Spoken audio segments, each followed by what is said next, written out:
welcome back to my channel. My name is Stephanie if you're new here, and thank you for watching. Today's video, we're going to be talking about me being a teen mom at 16. Yeah, I know, but I love her, okay? If you've been here from before, like you are an original subscriber, you already know the story, sort of, right? But now I'm going to talk about my experience of being a teen mom and how it was hard, like what did I do, how did I get through the days, you know, those types of things. Maybe I'll do another video, you know, a full story time. So yeah, I was a teen mom. I'm 25 now. I'm gonna be 26, so not a teen mom anymore. But you know, you get those questions. Are you guys sisters? That's not my sister, that's my daughter. Thank you. But yeah, that's just like a normal thing now. Taking her to school, taking her to doctor's appointments and things like that. Are you her sister? Like, where's her mom? I'm her mom. It doesn't help that my daughter is taller than me. You guys, I'm 5'3", she's like 5'4", 5'5".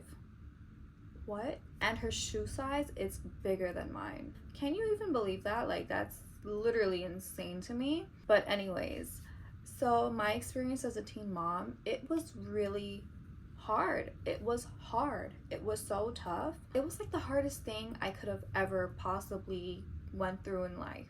My daughter was born in 2015, the same year that my dad died.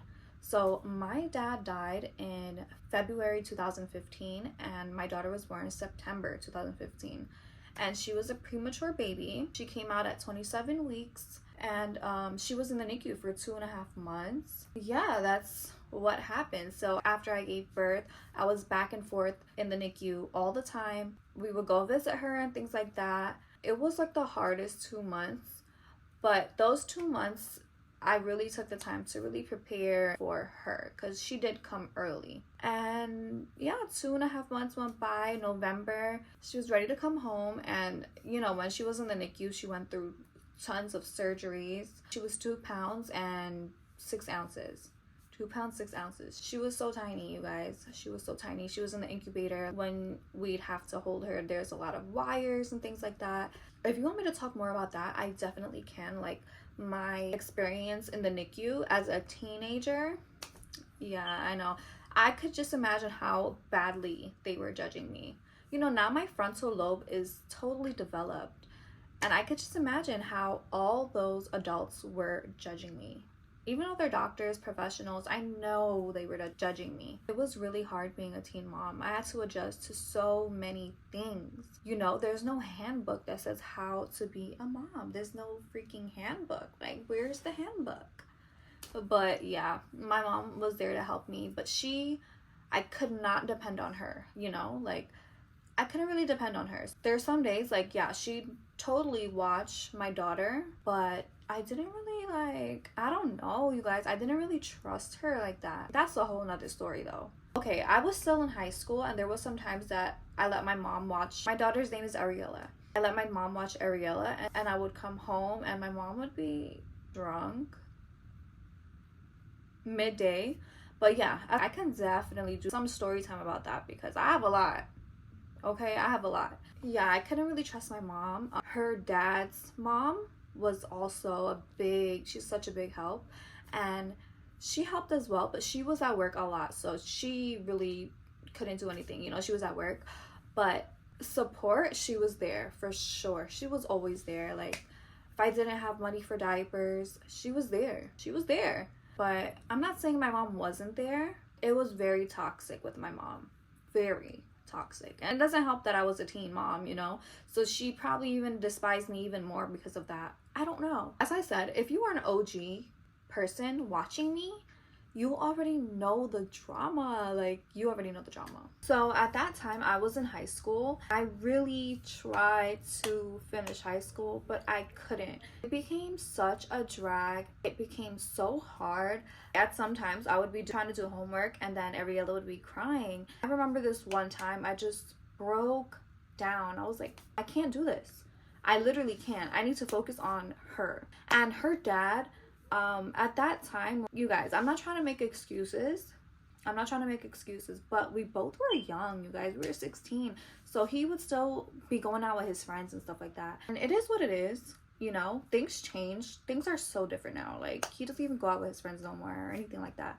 But when we were younger, we were young. You know, we were 16, 17, 18, like, you know, that age, okay? And also, her dad wasn't living with me, so we weren't living together yet. He would be spending the night here and there, but we weren't living together. My mom took a while adjusting to the fact that he would come over and spend the night and things like that, as she should, okay?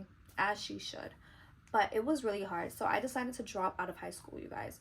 I decided to drop out of high school because I really couldn't focus. Ariella was a baby that had doctor appointments every week, and I was missing school every week because of it. So I decided to drop out of high school. Now, I mean, I have my high school equivalency. I'm in college now. I just wanted to say that because now I have the time. Now she's older. She's 9 years old. I don't need someone watching a baby for me, you know. At that time, it was very hard.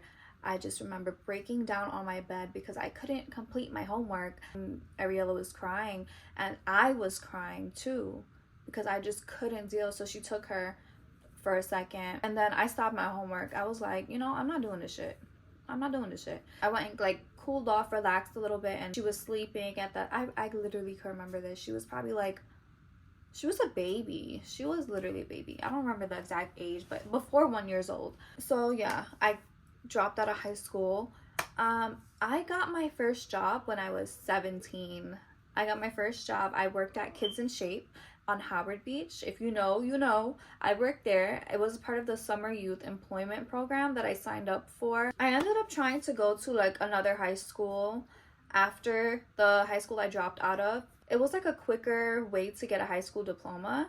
That didn't work out either. Like, I just couldn't. I literally ended up getting my high school equivalency during COVID. Yeah, during COVID. I wish I would have gotten it sooner and, you know, gotten to college sooner, but shit did not work out like that.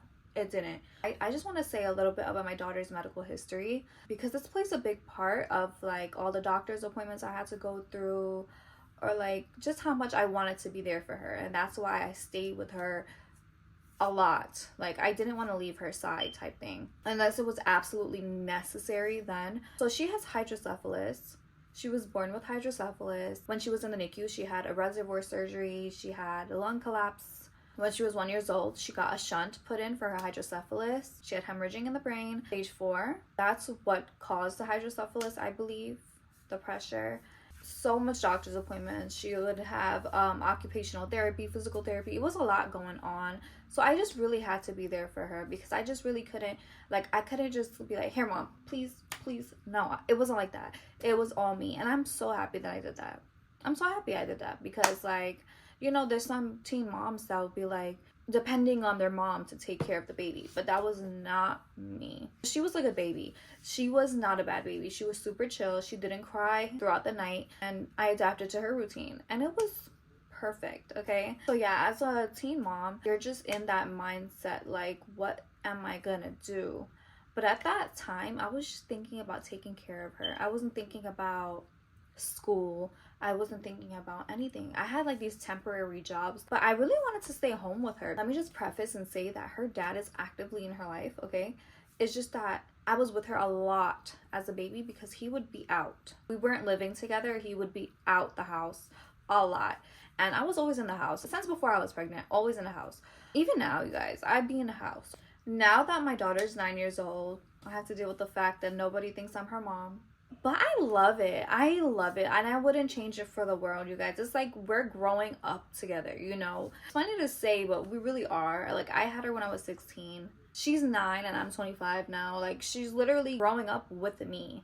You know what I'm saying? I wish I could have changed my environment. Also, at that time, my environment at home was very toxic. As I said, my dad had just died. So my mom was grieving. Ariella got older, like 2 years old. She's my little bestie and I love her. I love her so much. I don't know what else to talk about, so I'm just gonna post this. I will definitely make some more videos about this topic. I'm gonna wait on you guys to send me some questions to answer or some topics you want me to talk about, and I will definitely make more videos about this. I just wanted to come on here and just, you know, tell my story a little bit, not too much, because let's see how this does. Thank you guys so much for watching. Don't forget to like, comment, and subscribe. Bye guys.